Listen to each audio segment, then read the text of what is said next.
Le 16 octobre 1973, le ministre saoudien du pétrole, Ahmed Zaki Yamani, est entré à l'hôtel Sheraton de Kuwait City et a informé 6 ministres du pétrole du Golfe Persique qu'ils détermineraient unilatéralement les prix du pétrole, non pas en les demandant, ni en négociant, mais en les établissant immédiatement, sans attendre le trimestre suivant, ni consulter les compagnies pétrolières. En quelques heures, le prix officiel du pétrole brut est passé de 3 à 5 $. 3 mois plus tard seulement, le prix approcherait les 12 $. En conséquence, en moins d'un an, la plus grande économie du monde, celle de l'Amérique, ferait face à de graves difficultés. Cela a entraîné des files d'attente de 8 km pour l'essence, des bagarres éclatant dans les stations-service, des camionneurs échangeant des coups de feu sur les routes de Pennsylvanie et le marché boursier chutant de moitié sa valeur. Ces événements se sont déroulés en 1973. Actuellement, le détroit d'Ormuz, un goulot d'étranglement critique par lequel transite 1/5 de l'approvisionnement mondial en pétrole, a été fermé pour la première fois dans l'histoire contemporaine. Il n'est pas seulement menacé, il est en fait fermé. Des missiles iraniens frappent des pétroliers, les assureurs ont retiré leur couverture, et les prix du pétrole brut s'envolent au-delà de 80 $ le baril, sans qu'aucune limite supérieure ne soit apparente. La question qui vous préoccupe actuellement est la même que celle que les Américains se sont posées en 73, 79, 90 et 2022, chaque fois que l'énergie a été utilisée comme arme. Lequel de vos biens conserve réellement sa valeur ? Avant de poursuivre, veuillez noter que cette vidéo n'offre aucun conseil financier. Notre chaîne se concentre sur l'analyse historique. Vos actions ultérieures relèvent entièrement de votre prérogative. Menez vos propres recherches. Notre rôle ici est celui d'historien. Le discours standard pour chaque crise énergétique reste le même. C'est une situation temporaire, le gouvernement maîtrise la situation et les prix finiront par se stabiliser. Cependant, les récits historiques présentent une perspective radicalement différente. Richard Nixon est apparu à la télévision le 7 novembre 1973 pour dévoiler le projet Indépendance. L'objectif était que l'Amérique atteigne l'indépendance énergétique avant la fin de la décennie. Cette affirmation s'est avérée fausse. Avant même qu'il n'ait terminé sa déclaration, les importations de pétrole américaines ont constamment augmenté chaque année après ce discours. La loi sur l'allocation d'urgence du pétrole qu'il a promulguée a établi une double structure de prix, limitant le pétrole national à environ 5 $ le baril, alors même que les prix mondiaux atteignaient 12 à 17 $. Le résultat fut précisément ce que tout expert économique aurait pu prévoir. Les producteurs locaux manquaient de motivation pour extraire du pétrole, et les raffineries étaient incapables d'acquérir du pétrole brut. La pénurie, même que le gouvernement prétendait résoudre, était, en fait, sa propre création. Elle fut décrite comme transitoire, gérable et stabilisatrice. Néanmoins, le rationnement du carburant fut tout de même mis en place. Fin février 1974, un nombre stupéfiant d'une station-service américaine sur 5 était complètement à court d'essence. Ces chiffres furent corroborés par l'American Automobile Association. Le New Jersey a institué un système basé sur les numéros de plaques d'immatriculation. Les véhicules dont les plaques se terminaient par un chiffre impair pouvaient faire le plein les jours impairs, et ceux avec des plaques paires les jours pairs. L'Oregon, le Massachusetts et plusieurs autres États ont adopté des mesures similaires. Les automobilistes faisaient la queue sur des kilomètres. Dans le Maryland, ces files d'attente atteignaient une longueur de 5 miles. Nixon a promulgué une limitation de vitesse nationale de 55 miles par heure et a demandé aux stations-service de cesser leurs activités le week-end. Un résultat paradoxal fut qu'une conformité, à 90%, a entraîné des files d'attente encore plus longues en semaine. En décembre 1973, des chauffeurs de camions en grève en Pennsylvanie et en Ohio ont été impliqués dans des incidents. Ils ont tiré sur des chauffeurs qui refusaient de participer à la grève. En Arkansas, des camions ont été incendiés. Cela se passait en Amérique, pas dans une zone de conflit, tout cela à cause d'une pénurie de carburant. La recherche révèle un schéma constant à travers 5 crises énergétiques sur 70 ans. La crise de Suez de 1956, l'embargo pétrolier arabe de 1973, la révolution iranienne de 1979, la guerre du Golfe de 1990 et le conflit russo-ukrainien de 2022. Cette tendance est inébranlable et remet en question presque toutes les affirmations des médias financiers. Au cours de la première semaine d'une crise, les actions du secteur de l'énergie ne performent pas automatiquement bien. C'est la découverte la plus cruciale et elle pourrait vous étonner. Pendant l'embargo de 1973, une période où les prix du pétrole ont quadruplé, un ensemble des 8 plus grandes entreprises pétrolières américaines a connu une baisse de 35%. Cette année-là, Exxon a réalisé un bénéfice sans précédent de 3 milliards de dollars et les bénéfices de Texaco ont doublé. Néanmoins, cela a été insignifiant car le marché baissier dominant éclipsait l'élan positif des matières premières. En conséquence, les investisseurs ont cédé toutes leurs participations, y compris les actions des entreprises les plus lucratives. Durant toute cette décennie, les actions du secteur de l'énergie ont été les seuls leaders, offrant des rendements dépassant 200% de 1970 à 1980, contrastant fortement avec les quelques 50% du marché général. Cela souligne le rôle crucial de l'horizon d'investissement. Acquérir des actions pétrolières durant la première semaine de l'embargo aurait entraîné des pertes pendant 18 mois. Cependant, conserver ces titres pendant 7 ans aurait généré une richesse considérable. En 2022, cette dynamique s'était inversée. L'énergie est apparue comme le seul secteur affichant des rendements positifs sur l'ensemble du marché, grimpant de près de 60%, alors que l'indice général reculait de près de 20%. Parmi les 10 actions les plus performantes de l'indice, chacune appartenait au secteur de l'énergie. ExxonMobil a annoncé que Shell a enregistré son bénéfice le plus important de ses 115 ans d'histoire, s'élevant à 55 milliards de dollars, marquant les bénéfices annuels les plus élevés jamais réalisés par une compagnie pétrolière occidentale. Le cours de l'action d'Occidental Petroleum a bondi de plus de 100% suite à l'acquisition discrète d'une participation de 12 milliards de dollars par Berkshire Hathaway de Warren Buffett. Les sociétés de négoce de matières premières ont enregistré des gains encore plus importants, Vitol à elle seule rapportant 15 milliards. Citadel a réalisé un bénéfice sans précédent de 16 milliards en une seule année, environ la moitié de cette somme provenant de transactions sur matières premières. Néanmoins, ce résultat n'a été possible que parce que le marché général ne connaissait pas un marché baissier structurel profond ou un effondrement réel. Lors d'une correction de marché, tous les actifs sont cédés. Par la suite, le secteur le plus robuste émerge comme leader. La hausse substantielle de l'or nécessite à la fois de l'inflation et une abondance d'argent facile. Une crise seule est insuffisante. Tout au long des années 1970, la valeur de l'or est passée de 65 $ à 850 $, une augmentation étonnante même selon les normes actuelles. Cependant, cette décennie particulière a représenté une confluence idéale de facteurs négatifs. L'inflation a approché les 15%, la Réserve fédérale a tardé à réagir pendant plusieurs années, et la faiblesse du dollar était si prononcée que le Trésor a eu recours à l'émission d'obligations en francs suisses, connues sous le nom d'obligations Carter, en raison de la réticence des investisseurs étrangers à détenir des dettes libellées en dollars. L'invasion de l'Afghanistan par l'Union soviétique, le jour de Noël 1979, a exacerbé l'instabilité monétaire existante en introduisant une appréhension géopolitique significative. La valeur de l'or a atteint son apogée à 850 $ le 21 janvier 1980, précisément un jour avant l'impact des hausses de taux d'intérêt de Paul Volcker, avant de décliner au cours des 2 décennies suivantes. Même pendant la guerre du Golfe de 1990, un choc pétrolier légitime, le prix de l'or est resté largement inchangé.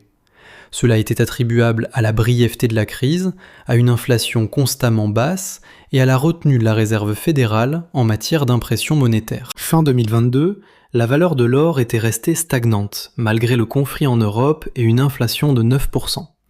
Principalement parce que la Réserve fédérale augmentait agressivement les taux d'intérêt et que le dollar connaissait une ascension significative. L'or fonctionne comme une protection contre l'inflation associée à de l'argent facilement disponible, plutôt que comme une simple couverture de crise. Cette différenciation revêt une importance significative actuellement, car la prochaine décision politique de la Réserve fédérale déterminera si l'or à 400 $ représente le début d'une trajectoire ascendante ou son pic ultime. Les obligations d'État ont constamment sous-performé lors de chaque crise énergétique. En 1973, les rendements ont augmenté. En 1979, ils avaient bondi de manière spectaculaire au-delà de 15%, constituant le marché baissier obligataire le plus sévère et le plus prolongé de l'histoire moderne. L'année 2022, à son tour, a marqué la pire performance pour les obligations en 4 décennies. Les crises énergétiques déclenchent intrinsèquement des pressions inflationnistes, et l'inflation s'avère préjudiciable aux actifs à revenus fixes. Cette semaine, avec les prix du pétrole brut dépassant les $80 et le détroit d'Ormuz restant inaccessible, le rendement du trésor à 10 ans est de nouveau en hausse. Les obligations ne parviennent actuellement pas à protéger les investisseurs. Le vainqueur inattendu sur cette décennie est contraire aux hypothèses courantes. Ce n'est ni le pétrole brut, ni l'or, mais plutôt la logistique, l'infrastructure tangible facilitant le mouvement de l'énergie de son point d'origine à son lieu de destination requis. En 1956, pendant la crise de Suez, les prix du pétrole brut n'ont connu que des changements minimes. Cependant, les coûts de transport par pétrolier ont bondi de 14%. Aristote Onassis, au bord de la ruine financière avec une flotte de navires inutilisés dont personne ne voulait, a amassé 70 millions de dollars en un an, car ces pétroliers non engagés sont devenus, de manière inattendue, les biens les plus précieux du transport maritime mondial. Chaque voyage rapportait 2 millions de dollars de profit. En un an, il est passé de la quasi-faillite à l'un des individus les plus riches du monde. Son concurrent, Stavros Niarchos, a également profité de cette même dynamique avec sa propre flotte. La crise n'a pas enrichi ceux qui possédaient du pétrole. Au lieu de cela, elle a favorisé ceux qui contrôlaient les navires. Le facteur sous-jacent n'était pas la matière première elle-même, mais plutôt le goulot d'étranglement critique. Le contrôle des moyens de transport du pétrole, en particulier le passage étroit, a dicté l'issue de la crise. Cette même dynamique est actuellement en cours, avec la fermeture de Homer et la mer Rouge restant périlleuse en raison des assauts des Houthis. Chaque baril de pétrole brut destiné au marché doit désormais contourner la pointe sud de l'Afrique, prolongeant chaque voyage de 10 à 14 jours. Les frais de transport maritime montent en flèche, et le coût de l'assurance a été multiplié par 12. Les entreprises possédant des pétroliers, des pipelines et des capacités de raffinage situées en dehors de la zone de conflit ajustent leurs prix instantanément. Le principe fondamental reste le même qu'à l'époque d'Onassis. Seuls les outils spécifiques ont évolué. Une deuxième approche efficace consistait à s'aligner sur les conséquences de la perturbation, en se concentrant non pas sur la matière première elle-même, mais sur les problèmes qu'elle créait. Les constructeurs automobiles japonais ont saisi ce concept plus en profondeur que quiconque. Suite à l'embargo de 1973, les ventes de véhicules en Amérique ont chuté d'un niveau sans précédent, de 9,7 millions d'unités à 7,5 millions en seulement un an. Les grands constructeurs automobiles américains produisaient de gros véhicules inefficaces qui affichaient une consommation moyenne de 13,5 miles par gallon. Le moteur V8 de 450 pouces cubes de Pontiac avait déjà vu sa puissance réduite de 310 à 200 chevaux en raison des réglementations sur les émissions. Et par conséquent, personne ne désirait le véhicule qui l'abritait, quelle que soit sa puissance. General Motors, Ford et Chrysler ont rapidement perdu des parts de marché importantes au profit de Toyota, Honda et Datsun, car leurs automobiles économes en carburant sont soudainement devenus le seul type de véhicule recherché par les consommateurs américains. En 1980, le Japon avait dépassé Détroit. En ce qui concerne la fabrication automobile mondiale, les importations japonaises, pour la toute première fois, ont augmenté leur part du marché américain de 9% en 1976 à 21% en 1980. La crise pétrolière n'a pas seulement déplacé des capitaux entre différents investissements, elle a fondamentalement et durablement réorganisé tout un secteur. Les entités qui ont réussi n'étaient pas des sociétés pétrolières, elles étaient plutôt les entreprises qui apportaient des solutions aux problèmes générés par le pétrole. Contre toute attente, la troisième stratégie lance également un avertissement sérieux. Tout au long des années 1970, la valeur des terres agricoles a presque quadruplé, les prix des récoltes ont doublé voire triplé, et le soja a atteint près de 11 $ le boisseau. Le gouvernement a encouragé les agriculteurs à cultiver chaque espace disponible, partant du principe largement répandu que l'inflation alimentaire due à l'énergie persisterait indéfiniment. Les agriculteurs ont contracté des prêts, utilisant la valeur croissante de leurs terres comme garantie, pour acheter encore plus de propriétés. Par la suite, Paul Volcker a augmenté les taux d'intérêt à un niveau stupéfiant de 20%. La valeur des terres agricoles de l'Iowa a chuté de 60%, ce qui a entraîné la défaillance de 300 000 agriculteurs sur leurs obligations. Le taux de suicide chez les travailleurs agricoles a grimpé à 4 fois la moyenne. Tout au long des années 1980, la crise énergétique de la décennie précédente a directement déclenché la crise agricole de cette époque. Les terres agricoles n'étaient pas intrinsèquement un mauvais actif. L'erreur a été de les considérer comme un pari à effet de levier sur une inflation sans fin. Le système sous-jacent a fonctionné comme prévu. Néanmoins, l'effet de levier l'a finalement détruit. La question pertinente est maintenant de savoir si cette situation se reproduit. Environ 20 millions de barils de pétrole traversent le détroit d'Ormuz chaque jour, représentant 1/5 de la consommation mondiale totale de pétrole. L'Arabie Saoudite, l'Irak, les Émirats Arabes Unis, le Koweït et l'Iran transportent tous leurs marchandises via cette voie navigable. Le Qatar expédie également environ 20% du gaz naturel liquéfié mondial par ce même passage étroit. Bien que des pipelines de contournement soient disponibles, ils ne transportent qu'une fraction du volume qui transite par voie maritime. L'Irak, le Koweït et le Qatar ne possèdent absolument aucune autre route maritime. C'est la première fois qu'Ormuz a été véritablement fermé. Pendant la guerre des pétroliers Iran-Irak des années 1980, les deux belligérants ont attaqué plus de 400 navires en 7 ans. Pourtant, le trafic n'a jamais été perturbé de plus de 2%. En 2011 et 2012, les responsables iraniens ont menacé de fermer le détroit en réponse aux sanctions imposées. Les marchés financiers ont réagi momentanément, puis ont rapidement ignoré la menace en quelques jours. En 2019, des attaques de drones contre l'installation saoudienne d'Abqaiq ont entraîné une perte de près de 6 millions de barils par jour, marquant la perturbation unique la plus importante de l'histoire pétrolière moderne. En l'espace de 2 semaines, les prix avaient rebondi à leur niveau d'avant l'attaque. Cette fois-ci, le détroit n'est pas seulement menacé, il est complètement fermé. La fermeture a été imposée par les assureurs et non par les forces navales. Des attaques de drones iraniens, peu coûteuses contre des pétroliers, ont incité les assureurs protection et indemnité à retirer complètement leur couverture. Les primes de risque de guerre ont été multipliées par 12 du jour au lendemain. Un seul transit par le détroit coûte désormais $250 000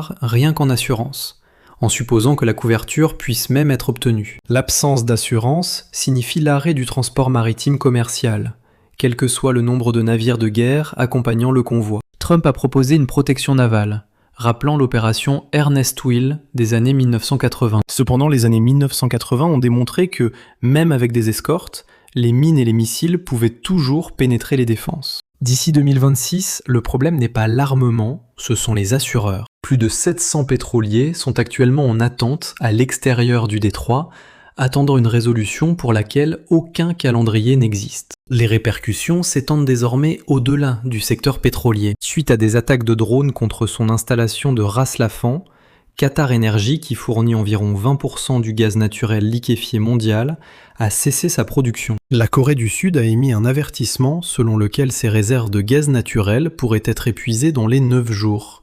Alors que le Japon maintient environ 150 jours de réserves de pétrole, sa vulnérabilité concernant le gaz est considérablement plus élevée. L'Inde, ne possédant que 25 jours de réserve de brut et avec la moitié de son pétrole transitant par Ormuz, se positionne comme la principale économie la plus vulnérable au monde. La Chine a ordonné à ses plus grandes raffineries d'arrêter les exportations de carburant. Ce n'est pas simplement une perturbation, cela signifie une restructuration en temps réel des flux énergétiques mondiaux. Alors quelles actions les précédents historiques suggèrent-ils de prendre ?